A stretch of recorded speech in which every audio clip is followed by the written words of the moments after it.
35쪽 보시면요. 네, 여기까지 광고였고, 네, 시작하도록 하겠습니다. 구원에 이르게 하는 지혜라는 이 부분은 자, 잘 하시는 말씀이에요. 디모데후서 3장 15절에서 17절 말씀 다 교재 있습니다. 그 다음에 요한복음 14장 21절 말씀, 그 다음에 요한복음 14장 23절 말씀. 특별히 제가 디모데후서 3장 15절에서 17절 말씀을 쪼갰습니다. 쪼개. 왜냐면 이거는 수도사들이 모든 수도사들이 그랬다는 것이 아니라 제가 좋아하는 수도사들이 적용하는 방법이었습니다. 그래서 모든 성경은 하나님의 감동으로 된 것으로 그러잖아요. 그러니까 말씀을 대할 때 그 말씀 그대로 교훈을 얻고 책망을 받고 바르게 하고 의로 교육하는 부분을 얻은 거예요. 그래서 이 방법을 제가 이제 도용을 해서 우리 훈련원에서 배운 부분에 적용을 한 부분입니다. 그래서 이 부분을 좀 같이 나눠보려고 하는데, 이 부분에 실천할 수 있는 좋은 책이 지금 앤드류 머레이의 겸손입니다. 우리 지금 지체들께서 이제 겸손이라는 책을 읽으시면 아시겠지만, 읽고 나서 그 책을 통해서 교훈을 받으시고 그러잖아요. 읽고 나서 책망을 받으시고 그 책 읽으면서 바르게 함도 배우시고 의로 교육하기에 유익함도 배우십니다. 그래서 그 부분들을 참고하시면 되실 것 같고요. 예, 그냥 읽지 마시고 이 원리들을 그대로 적용하시면 도움이 되실 것 같습니다. 자, 그러면 먼저 1번, 바울은 디모데에게 가르침을 주었다, 그런 부분입니다. 그래서 디모데는 사도 바울의 가르침을 받아서 영적 성장을 추구하게 되어지는데, 이 부분이 한편으로는 구원을 이름이 되고 또 나중에 공부하는데 구원의 참여가 됩니다. 그래서 17절 말씀 미리 말씀드리면은, 이는 하나님의 사람으로 그러잖아요. 그러니까 하나님의 말씀이 우리에게 하나님의 사람으로 온전케 하며 모든 선한 일을 행하기에 어떻게 하는 거죠? 온전케 한다는. 그러니까 하나님의 사람으로 온전케 하는 부분은 구원을 이룸이라면, 모든 선한 일을 행하기에 온전케 하려 하는 게, 모든 선한 일을 행하는 것은 구원에 참여가 되는 것이고, 그 구원에 참여를 하도록 하기 위해서 온전케 하는 부분은 구원을 이룸이 되겠죠. 이렇게 우리가 배운 내용을 적용하면 그 작은 일부 다 말씀드렸으니까 하나님의 사람으로 온전케 되는데, 마지막에 다시 말씀드리겠습니다만, 이게 주관적인 구속사 구원을 이름이 됩니다. 그래서 우리가 흠이 없게 됩니다. 흠이 없음. 근데 다른 사람이 우리를 봤을 때 우리의 존재 자체가 뭐라는 거죠? 사랑스럽게 된다, 그런 부분입니다. 근데 이게 조건이 있습니다. 모든 사람에게 사랑스럽지는 않습니다. 그러면 어떤 사람에게 사랑스럽냐? 우리를 통해서 하나님을 얻고자 하는 사람에게만 사랑스럽습니다. 그렇죠? 근데 하나님을 얻으려는 마음이 없는 사람에게는 시기에 됩니다. 시기의 대상이 되는 거거든요. 그러니까 우리가 다니엘을 생각하시면 돼요. 다니엘은 하나님에게 사랑스러운 존재였고, 다리오 왕에게는 사랑스러운 존재였지만, 다니엘을 싫어했던 다른 대신들에게는 시기와 질투의 대상이 됐다는 거. 그래서 만약 우리 지체들께서 선한 자가 준동을 해가지고 모든 사람에게 사랑스러워 하려고 하면 나중에 영적으로 치명적인 해악을 경험하게 됩니다. 삶을 살다 보면은, 네, 저희들이 부득불, 무엇이니 다 그런 것 같아요. 부득불 우리가 주의 나라에 참여됩니다. 부득불. 그러면 부득불 주의 나라에 참여하다 보면, 이것도 고의는 아닌데 부득불 저희들이 비난을 받을 수밖에 없습니다. 우리가 주의 나라를 참여할 때 이게 완전 온전하면 문제가 없는데, 우리가 온전하지 못하니까 부족한 부분이 보이잖아요. 부족함도 보이고 부적절함도 보이잖아요. 부족함이나 부적절함에 보면 반드시 뭐가 따라오겠습니까? 비난이 따라온다, 그런 부분입니다. 단지 우리가 함께 공부하는 이유는 하나님 앞에서, 그리고 하나님의 관점으로 우리를 바라보는 것, 이전에 공부했던 책으로 적용하게 되면은 하나님의 은혜의 증거들, 그죠? 하나님의 은혜의 증거들을 보려고 하는 사람들에게는 우리가 사랑스러운데, 그렇지 않는 사람에게는 그렇지 않는 사람에게는 우리에게는 부득불 비난을 받을 수밖에 없다. 그런데 하나님께서 다시 한번 이 비난을 받을 때 저와 여러분의 깊이 숨겨져 있는 동기나 목적을 또 들추어내시는 거예요. 그 들추어내시는데 그 중에 하나가 뭐냐? 이생의 자랑이에요. 그러니까 이생의 자랑을 갖고 있으면 우리가 이 비난을 되게 힘들어합니다. 좋아하는 사람 아무도 없습니다. 그러나 우리는 이겨내야 되잖아요. 이겨내야 주의 나라에 참여할 수가 있으니까. 그런데 저희들이 이 이생의 자랑이 만약에 이생의 자랑이 준동하게 되어지면 뭐라는 거죠? 비난을 힘들어합니다. 물론 여기에 이제 또 이생의 자랑은 아니더라도 선한 자, 그죠? 선한 자아를 가지신 분들은 이상 속에 살거든요. 당연히 선한 자아를 가졌으니까 이상 속에 있죠. 현실을 바르게 직시하지 못한다, 그런 부분입니다. 그러니까 이상과 현실 사이에서 괴리감에 또 사로잡혀 가지고 스스로를 막 자책할 수도 있습니다. 또 이래서도 안 되는 부분입니다. 그래서 잠깐 이렇게 말씀을 드리는 부분이에요. 저희들이 부득불 뭐 하는 거죠? 비난받는. 사실 비난하는 사람이 의도적으로 비난하는 경우는 있을 수는 있겠지만 우리와 함께하는 공동체 내에서는 의도적으로는 하지는 않죠. 부득불하는 부분이니까. 그래서 이런 부분들만 주의하시면 되실 것 같아요. 이제 사랑스럽다는 부분에 있어서 그 다음에 작은 2번 모든 선한 일을 행하기에 온전케 하는 객관적 구속사라고 했잖아요. 그래서 구원에 참여 감당하는 부분인데 이때는 모든 선한 일을 행하기에 이 부분을 맞추면 지혜롭고 충성스러워야 됩니다. 그러니까 이건 제가 그냥 편의상 만든 말이니까 저보다 더 아름다운 말로 바꾸셔도 상관없습니다. 주관적인 구속사를 경험하게 되면은 사랑스러움을 경험하고 객관적 구속사는요 지혜롭고 충성된 청지기에 돼야 되니까 이렇게 표현한 부분이에요. 지혜롭고 충성된 청지기. 그죠? 지혜롭고 충성스러운 청직이라는 의미에서 이미지를 가져온 부분이니까 그 참고하시면 되실 것 같습니다. 그럼 이제 넘어가서요. 네. 36쪽에 가서 구원에 이르는 지혜를 보도록 하겠습니다. 이건 이제 복습이니까 잠깐 먼저 복습하고 말씀의 세 가지 방면 우리 다 공부하셨잖아요. 잠깐 그냥 복습하겠습니다. 영, 생명. 이건 따로 설명하지 않아도 아시겠죠? 영이고 생명이다. 그 다음에 권능이다. 지혜이며 계명이다. 이건 다 배우셨어요. 넘어가도록 하겠습니다. 복습이니까. 그 다음에 작은 2번 말씀이 구원에 이르는 지혜가 되기 위한 원리.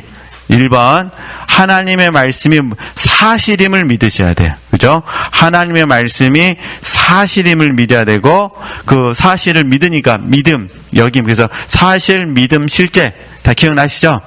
네, 그 다음에 이미 이루어진 말씀은 믿음으로 충분하다는 거. 그 다음에 37쪽에 가서요.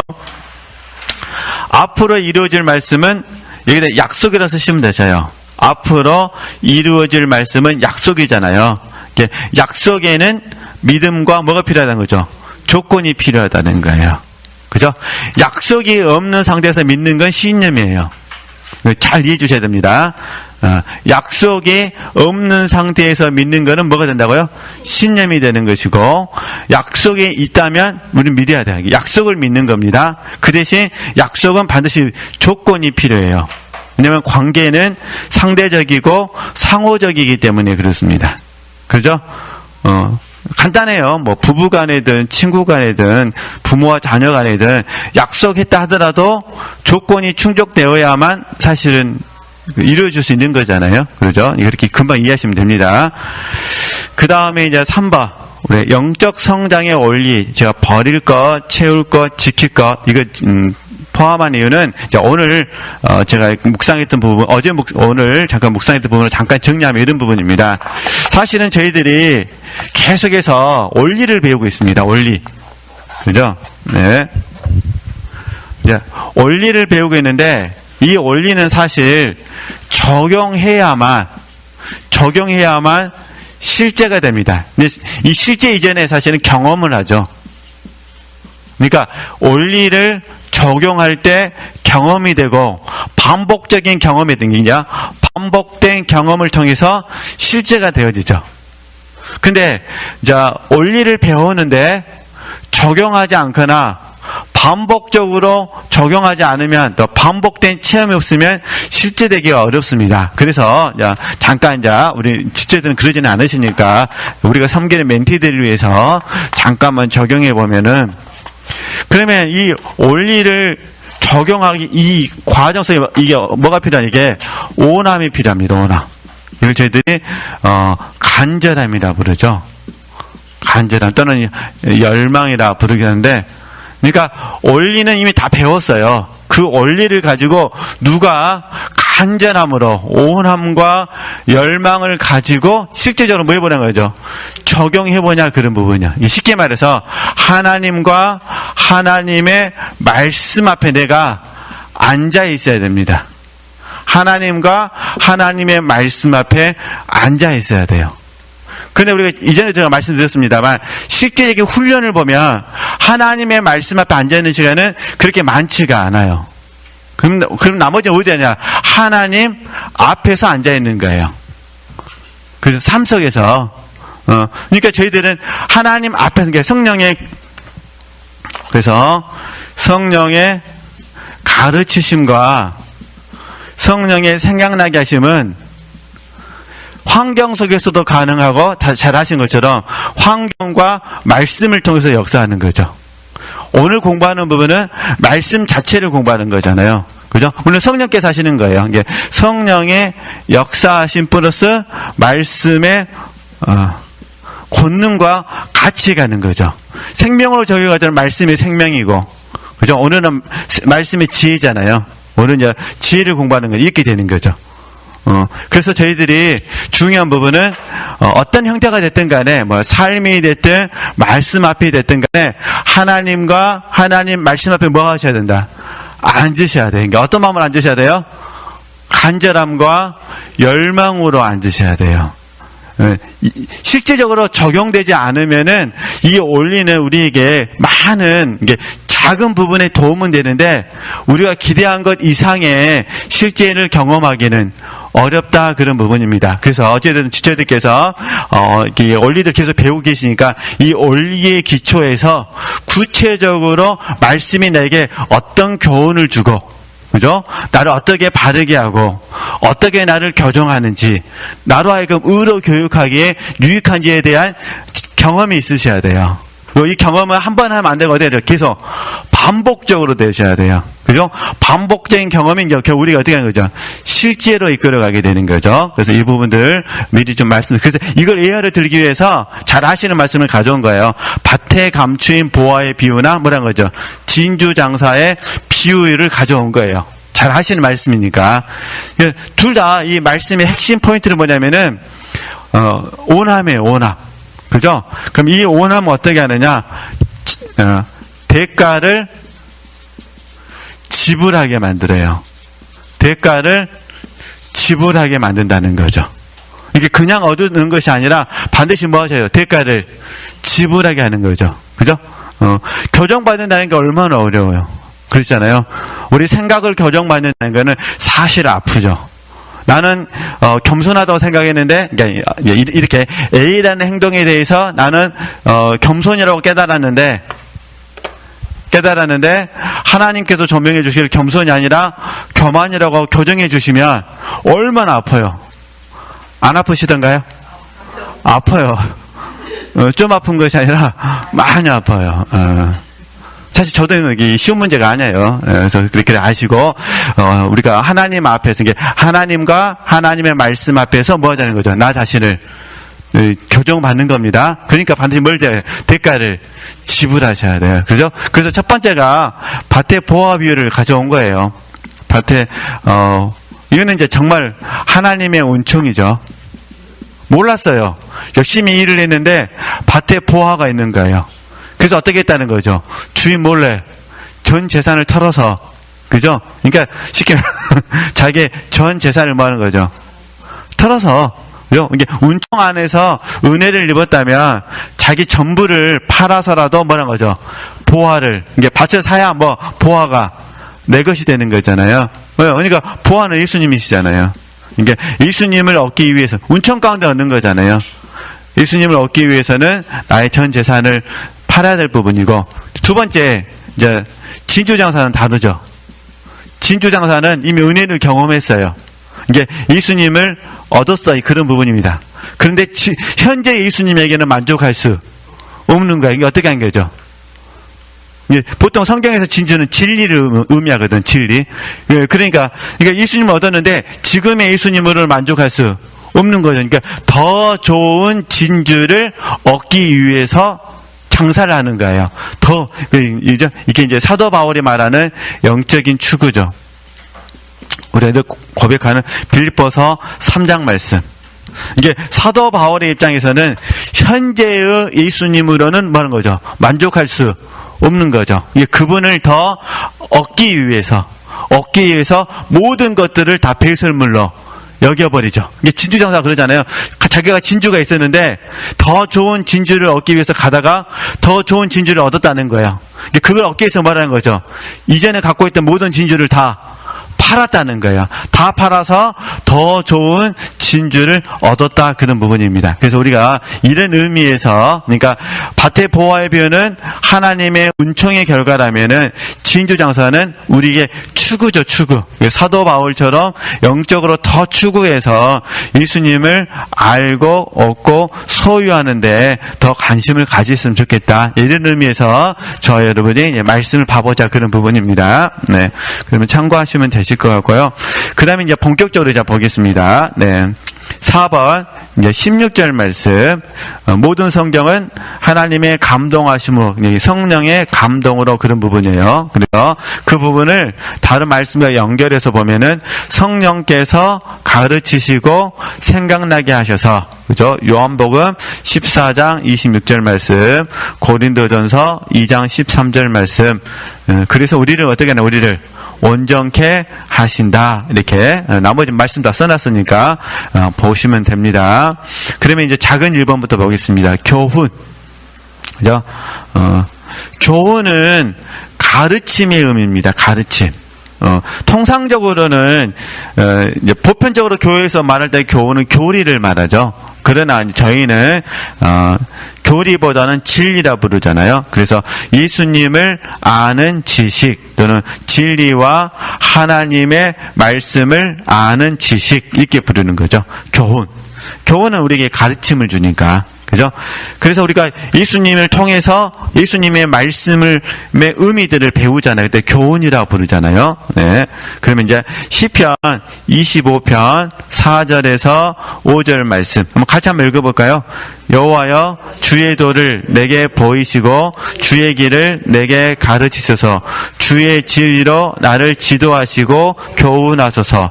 주는 내 구원의 하나님이시니 내가 종일 주를 바라보나이다. 그죠? 그잖아요. 주의 도를 내게 보이시고 주의 길을 내게 가르치소서. 주의 진리로 나를 지도하시고 교훈하셔서, 이렇게 이해하시면 됩니다. 우리는 말씀을 통해서 예수님께 교훈을 얻습니다. 가르침을 받는 거다, 그런 부분입니다. 영이요 생명이 할 때 보는 생명을 공급받는 부분이고, 지금 여기서는 이제 교훈적인 부분들을 말씀드린 거니까. 그럼 이제 38쪽에 가서요. 예. 빌립보서 3장 7절에서 9절 말씀. 이거 너무 우리가 자주 인용한 부분이니까 한번 묵상하시면 되실 것 같습니다. 그 다음에 이제 책망 보겠습니다. 책망. 네. 책망은 우리의 지혜라든가 결점, 약점, 허물, 자아 등을 들추어내시는 거예요. 그러니까 우리의 부적절함을 들추어내시는 거예요. 사실 책망 자체는 원래 훈육이라 표현하거든요. 그런데 듣는 우리에게는 꾸지람으로 들리죠. 그러잖아요. 꾸지람으로. 이게 말씀하시는 분은 사랑으로 하시고, 듣는 우리 입장에서는요, 꾸지람으로 듣는 거죠. 이게 꾸지람 좋은 사람 있습니까, 없습니까? 없어요. 우리가 책망을 받을 때 딱 100% 동의될 때가 있고, 책망받을 때 동의되지 않을 때가 있어요. 물론 하나님 앞에서는 다 동의되죠. 하나님 앞에서는. 그러나 사람들 앞에서는 동의가 안 될 때가 있죠. 그때 굉장히 섭섭하다고 그러죠. 안 그러신가요? 왜냐면 우리가 어떤 행동을 하게 되면 그렇게 행동할 수밖에 없는 상황이란 게 있거든요. 그 상황에 처하게 되면은 어떤 행동을 해도 다 욕을 먹게 돼 있어요. 그럼 다시, 자, 예수님께서, 베드로에게 그렇게 하셨다 그런 부분이에요. 예수님께서 베드로를 책망하시는 내용, 그 다음에 가룟 유다에게 하시는 말씀, 특별히 베드로 전서 같은 경우는 진리를 순종함으로 이렇게 말씀하시고, 한번 이렇게, 적용하시면 되실 것 같습니다. 책망은 워낙 저희들이, 많이, 공부를 했으니까 그냥 넘어가도록 하겠습니다. 어쨌든 저희들이 말씀 앞에 서면은 성령이 우리를 뭐 하신다고요? 책망하십니다. 죄도, 결점도, 약점도, 허물도, 그 다음에 자아도. 근데 이제 사실은 쓰지는 않았습니다만 우리 마음 깊은 곳에 있는 욕망을 들춰내시죠. 우리 육신의 정욕과 이걸 많이 발견하셔야 돼요. 육신의 정욕과 안목의 정욕과 이생의 자랑을 들춰내시. 사실 이게 물론 이제 욕망, 그 다음에 게으름, 요즘 화두가 많이 되고 있으니까 보편적으로는 우리가 이제 이 욕망이나 게으름보다는 이제 개개인에게 적용할 때는 사실은 육체 신뢰죠. 육체 신뢰와 자기 사랑이죠. 그러니까 사실은 자기 사랑하고 욕망이 맞물리는 거잖아요. 여기서는 세상과 세상 것들을 사랑하는 거잖아요. 세상과 세상 것들을 사랑하고, 그러니까 자기 사랑하고 뭐라는 거예요? 자기 사랑하고 세상과 세상 것들을 사랑하는 거죠. 네, 육체 신뢰.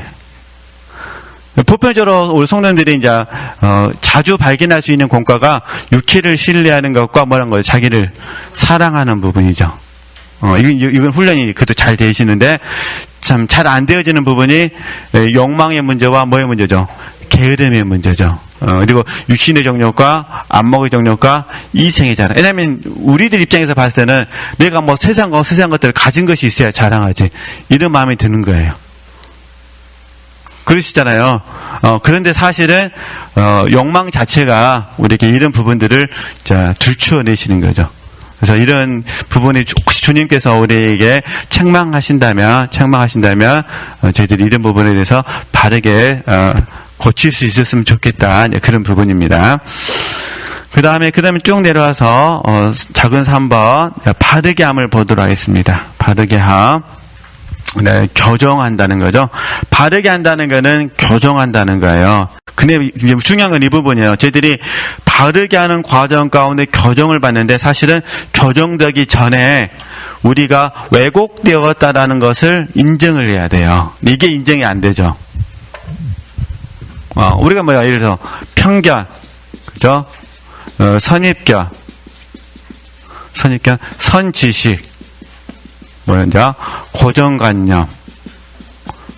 그러잖아요? 예를 들면, 이런 부분들이 이미 삐뚤어져 있는 거예요. 이게 왜곡되어 있다는 거죠. 이게 다 자기 기만이거든요. 스스로를 속이는 거예요. 스스로 속이는 거. 편견, 선입견, 선지식, 그 다음 거죠? 고정관념. 네. 이 부분들이, 이제, 우리가 보기에는 정상인데, 그렇잖아요. 우리가 보기에는 정상인데, 하나님께서 보실 때 뭐라는 거죠? 편견이고, 선입견이고, 뭐라는 거죠? 선지식이고, 고정관념에 부른 거죠. 그죠? 그러면 이제 이걸, 여기다 좀 추가로, 우리가 그동안의 신앙생활 해왔던 거, 율법적 가치가, 이게 플러스가 되는 거죠. 그래서 교정이 어려운 이유가 그 부분에 있어요. 왜냐면 교정받기 전에 내가 잘못됐다라고 인정을 해야 되는데 사실 그게 인정하기가 어렵거든. 그러니까 그게 자기의 기만이다 그런 부분입니다. 이게 스스로를 뭐 하는 거죠? 속이는 거예요. 스스로 속임. 이걸 인정하기가 어려워요. 이걸 인정하면 좀 이제 성장의 과정인 성장의 가능성이 있는데 그러잖아요. 인정한다 해서 성장하는 건 아니지만 인정을 해야 성장의 가능성이 있잖아요. 그런데 만약에 인정하지 않고 스스로 속아서 믿어버리면 이게 편견이나 선입견이나 선지식이나 고정관념 플러스 율법 가치관을 이게 믿게 되어지면은 완전 복잡한 문제가 생기는 거예요. 왜냐면은 특별히 율법적 가치관은 여기에 저희들이 늘 공부하시는 자기의, 자기 오름이잖아요. 자기 오름, 그 다음에 자기 공로, 자기 자랑, 이런 것들 다 포함이 되는 거거든요, 이게. 율법적 가치관 안에서. 이게 옳다고 믿는 거니까. 그래서 저 자신도 계속해서 훈련을 하고 있습니다만, 참 이런 부분들이 굉장히, 어려운 것 같아요. 예. 자기 기만이라는 부분이 굉장히, 특별히 이제 리더자가 되면은 멘티들을 사랑하기 위해서 스스로는 생각하는 거예요. 내가 이 부분이 사랑하는 방법이다. 근데 이제 사랑받는 사람의 입장에서는 갑질로 들려지죠. 이게 본인은 지금 사실은 스스로 속는 거라니까요. 그래서 이런 부분들, 이게 결국은 이게 이제 자기 기만이 되는데 이 부분이 하나님께서 저와 여러분을 보실 때 보실 때 이미 왜곡되어 있다는 거예요. 이게 뒤틀려 있다 그런 부분이에요. 뒤틀렸어요. 뒤틀린 걸 다시 펴야 되잖아요. 편게 쉬울까요? 어려울까요? 마음이 이렇게 잘못됐는데 이 부분을 바로잡기 위해서 교정을 받는다는 것은 진짜 쉬운 문제가 아니다 그런 부분입니다. 그렇게 한번 참고하시면 되실 것 같고 그래서 이제 보겠습니다. 그래서 하나님께서는 어떻게 하시냐? 은혜와 진리와 사랑으로 우리를 바로잡고 뭐하는 거죠? 정진하도록 도와줍니다. 그래서 시간이 많이 걸립니다. 그래서 점진적이라고 쓰시면 되세요. 그래서 성장은 점진적입니다. 성장은 점진적으로 하는 거예요. 그래서 이게 예술이라고 부르는 거죠.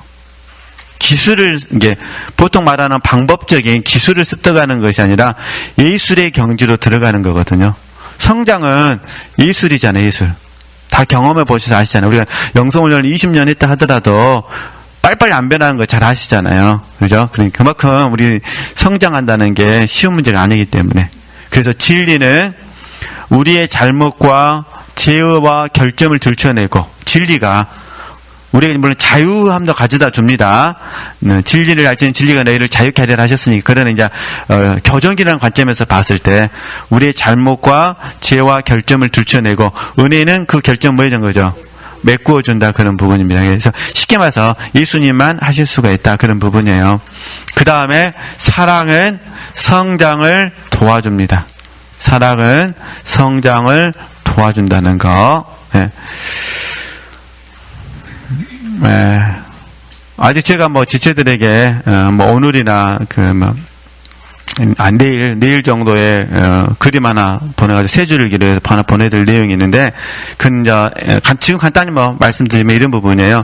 저희들이 이제 성령의 지도와 인도를 저희는 만약 받았다고 보는 겁니다. 받았어요? 오케이. 네, 성령의 지도와 인도를 받았어요. 그러면은 내 안에서는 분별은 있는데 사랑은 있는데 판단이 없어야 됩니다. 이렇게 분별해 보셔야 돼요. 그런데 선악과를 먹었어요. 선악과를 먹으면 사랑이 없습니다. 그리고 뭐냐? 판단만 있습니다. 그럼 이 판단의 근거가 뭐냐? 자기 오름이나 자기 소신입니다. 자기 오름이나 자기 소신. 사실 욥이 이건 이제 일부분입니다. 욥이 이게 깨어져 버리죠. 예, 그러니까 사실 자기 오름이나 자기 소신은 앞으로 내가 경험할 세계에 대해서까지 적용할 때 이게 의미가 없어요. 우리는 주의 종이잖아요. 그러잖아요. 쉽게 분별할 수 있는 방법은 우리 지체들께서 누군가에 대해서 혹시 옳고 그름의 문제, 옳고 그름의 문제가 있다면 이렇게 적용하시는 방법이에요. 내가 지금 분별과 사랑이 있는가? 내 안에는 뭐가 없으셔야 돼요? 판단이 없으셔야 돼요. 근데 잘못되어지면 선악과를 따먹게 되면 사랑은 없고 뭐만 있어요? 판단과 비난과 정죄가 있어요. 그래서 결과적으로 어떻게 되느냐? 결과적으로 사랑하라는 주의 계명을 버려버려요. 그게 우리에게 큰 올무가 되는 거예요. 이해되시겠죠? 그러니까 어떻게 사랑할 거냐? 이건 별개의 문제예요. 사랑법은 다 다르기 때문에 그러잖아요. 다 다르니까. 그러나 문제는 본질적으로 내가 사랑하려는 의지를 놔버린다는 거예요. 사랑하려는 의지를 놔버린데, 그래서 이게 점검이 필요한 부분이야. 내가 지금 생명나무를 먹었는가? 뭘 먹었는가요? 선악과를 먹었는가? 그러면 만약 우리가 생명나무를 먹었다면, 분별되어졌다면 우리가 늘 배우듯이 뒷걸음질을 쳐서, 그죠? 뒷걸음질 쳐가지고 어떤 방법으로든 은혜롭게 상대방의 잘못된 점을 말을 해줘야 돼요. 은혜롭게. 그러잖아요. 그런데 만약에 그러지 않고 선악과로 가게 되어지면은 은혜 없이 뭐만 하는 거죠? 판단만 되는 거예요. 물론 이제 그 베드로 사도하고 사도 바울하고 대면했을 때 정확하게 어느 정도까지 면책을 면박을 줬는지는 잘 모르겠어요. 그런데 확실한 거는 베드로 사도하고 사도 바울이 율법적인 문제로 오해가 생겼을 때 사도 바울이 베드로에게 책망을 하거든요. 그래서 추후에 베드로 후서에서 베드로 사도가 사도 바울의 권위를 인정해 주거든요. 그러니까 잘못했을 때 사도 바울이 베드로에게 책망을 했다. 그 상황 가운데 어떤 일이 있었는지 성경 기록하지 않았으니까 모르는데 나중에 베드로 사도가 사도 바울의 영적인 권위에 대해서는 인정해 주거든요. 그러니까 우리들도 그런 부분들을 좀 배울 수 있으셨으면 좋겠다, 그런 부분이에요. 그러니까 저는 이제 다른 의도로 말씀드리는 것이 아니라 사랑이 있느냐, 사랑이 없느냐로 봤으면 좋겠다, 그런 부분이에요. 이게 판단이 있느냐, 판단이 없느냐. 그래서 이렇게 좀 잘 분별할 수 있으셨으면 좋겠습니다. 네. 그 다음에 고린도후서 7장 10절에서 14절 말씀, 이게 지금 사도 바울이 하는 이야기 있잖아요. 그죠? 고린도 교인들을 책망하고 또 그들에게 사랑으로 대하는 그의 마음을 글로 표현한 부분이니까 그건 그냥 참고하시면 되실 것 같습니다. 그 다음에 이제 의로 교육하기에 유익함을 보도록 하겠습니다. 의로 교육하기에 유익함. 제가 4번에서 의로 교육하기에 유익함은 언어적인 의미는 아닙니다. 단지 우리 교회에서 가르치는 개념으로 제가 바꿨습니다. 그래서 의로 교육하기에 유익하다. 의는 하나님의 의잖아요. 하나님의 의는 누구냐? 예수 그리스도시잖아요. 그렇게 말을 바꾼 거예요. 그러니까 우리로 하여금 주님께 이르도록 교육하기에 뭐라는 거죠? 유익하다. 통상적으로 우리가 구약이든 신약이든 의라고 설명할 때는 공의라든가 정의를 말하거든요. 이해되시죠? 공의나 정의를 말하는데, 우리 교회에서는 공의나 정의라는 개념보다는 예수 그리스도를 의로 생각하는 거예요. 그래서 이제 너희는 먼저 그의 나라와 그의 의를 구하라. 그 의가, 기장 측에서는 이제 공의, 정의를 설명한다면 저희는 예수 그리스도를 예표하는 개념을 설명하니까 어쨌든 이렇게 이해하시면 되실 것 같습니다. 저는 그래서 의로 교육하게 유익한다 할 때 그 의를 예수 그리스도의 형상을 이름으로 설명을 했다, 그런 부분입니다. 결국 그러면 의는 뭐냐? 온전한 사람으로 형성되죠. 그러니까 온전한 사람은 예수님이시잖아요. 예수님의 형상이 우리 안에서 이루어지도록 하는 데 있어서 교육하기에 뭐라는 거죠? 유익하다. 근데 의라는 개념 속에는 법적인 개념과 관계적인 개념이 있다는 거예요. 의라는 개념. 그러니까 법적인 개념은 이신칭의가 강해요. 그죠? 믿음으로 말미암아 우리가 의롭게 되었다라는 이신칭의 개념이 강하고, 관계적인 개념은 완성의 개념이 있어요. 완성. 사랑도 완성이 되잖아요. 그러니까 하나님의 의가 우리 안에서 완성되어질 때까지 저희들이 힘쓰는 거죠. 그러니까 관계라는 개념은 잘 아시니까 상대적이고 상호적이라 배우셨죠. 그러니까 그러면 이제 이걸 좀 제가 지우고 제가 그냥 간단하게 말씀드리도록 하겠습니다. 네. 그러니까 관계는 우리가 늘 배우셨듯이 서로 하는 것이고 함께하는 것이라 배우셨잖아요. 그러니까 하나님의 하나님의 의의 개념은 첫 번째 법적인 개념은 믿음으로 말미암아 이루어졌다는 거, 그죠? 믿음으로 말미암아 우리 안에 하나님의 의가 이루어졌어요. 이건 법적인 개념. 관계의 개념은 이루어진 이 의가 계속해서 뭐라는 거죠? 완성되어진다는 개념이라는 거예요. 그러니까 서로 함께. 너희는 먼저 그의 나라와 그의 의를 구하라. 그죠? 날마다 하나님의 의가 우리 안에서 완성되어질 수 있도록 힘써야 된다. 그런 개념이에요. 그러면 이제 1번의 개념, 믿음으로 말미암아 이 부분을 저희들이 구원을 받음, 얻음 이렇게 부르죠. 의가 완성된다는 개념을 구원을 이룬다 그러죠. 이 모든 것은 다 뭐라는 거죠? 하나님의 은혜 안에서 이루어지는 것이다. 그죠? 하나님의 은혜 안에서 이루어지는 것이다. 교정에서도 공부했지만은 결국 진리와 은혜는 예수님이시잖아요. 그러니까 요한복음 1장 14절 말씀 보면은 예수님에게는 은혜와 진리가 뭐 하시니까? 충만하시니까. 그러니까 예수님께서 진리를 가지고 우리의 부족한 부분을 들추어내시고 또 한편으로는 의로 교육하기에 유익하게 하시고 그러겠죠? 그래서 저희들이 비우고 채운다고 배우셨잖아요. 비울 건 비우고 채울 건 채우고. 여기서 이제 의로 교육하게 유익한다는 개념은 채움의 개념이 강하겠죠. 그러잖아요. 예수님의 겸손을 우리가 본받는다. 예수님의 온유함을 본받는다. 네, 그런 의미니까. 근데 결국 이제 제가 정리하면은 하나님의 은혜와 진리. 네, 저는 무엇보다 뭐라는 거죠? 하나님의 은혜에 대해서 더 강조하고 싶다. 그런 부분이에요. 이렇게 참고하시면 되실 것 같습니다. 그래서 몇 가지 말씀 다 아시는 말씀이니까 읽어보시면 되실 것 같고요. 네. 그러면은 이제 죄송합니다. 우리 39쪽 밑에서 세 번째 줄 말씀을 좀 같이 오늘 좀 마무리 지어버리게요. 이미 다 앞에서 했단 말이니까. 형제들아 보이시죠? 형제들아 내 마음에 원하는 바와 하나님께 구하는 바는 이스라엘을 위함이니 곧 저희로 구원을 얻게 함이라. 근데 문제는 이거예요. 내가 증거하는 저희가 이스라엘 백성들이 아직 구원을 받지 못했는데 하나님께 열심은 있는데 지식을 쫓은 것이 아니라는 거예요. 그러다 보니까 하나님의 의를 뭐라는 거죠? 모르고 자기 의를 세우려고. 이게 이제 자기 의를 세우는 거는 율법, 하나님의 의를 세우는 거는 복음, 이런 의미예요. 힘써 하나님의 의를 복종치 아니하였느니라. 그래서 40절을 보시면은 그래서 이렇게 말합니다. 그리스도는 모든 믿는 자에게 의를 이루기 위하여 율법이 뭐라는 거죠?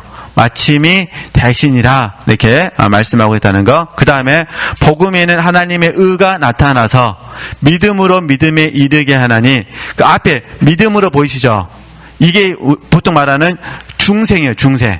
믿음으로는 중생. 그 다음에 믿음에 이르게 하나니 보이시죠? 그건 성화예요. 성화. 우리는 중생을 구원을 얻음이라 표현하고 성화를 구원을 이룸이라 표현하잖아요. 예, 믿음으로 믿음에 이르게 하나니. 그러니까 구원을 받고 구원을 이루고 구원에 참여하는 건 다 뭐란 거죠? 하나님의 은총이다. 그런 부분입니다. 기록된 바 오직 의인은 무엇을 산다는 거죠? 믿음으로 말미암아 살라. 그러니까 구원을 받는 것도 믿음으로, 구원을 이루는 것도 믿음으로, 구원에 참여하는 것도 믿음으로, 이런 개념이다. 그런 부분입니다. 그래서 결론입니다. 결론. 디모데후서 3장 17절 말씀. 그래서 우리의 존재는 사랑스럽고, 아까 다 말씀드렸어요. 사역은 뭐란 거죠? 지혜롭고 충성스럽게 감당해야 되고, 이제 이 두 부분이 같이 훈련을 받거나 아니면 한쪽에서 좀 훈련을 받고 있는 거예요. 그죠? 그렇게 아시고 잘 적용하시면 되실 것 같습니다. 그래서 그렇게 해서 이제 공부했고요. 하나님께 영광 돌리겠습니다.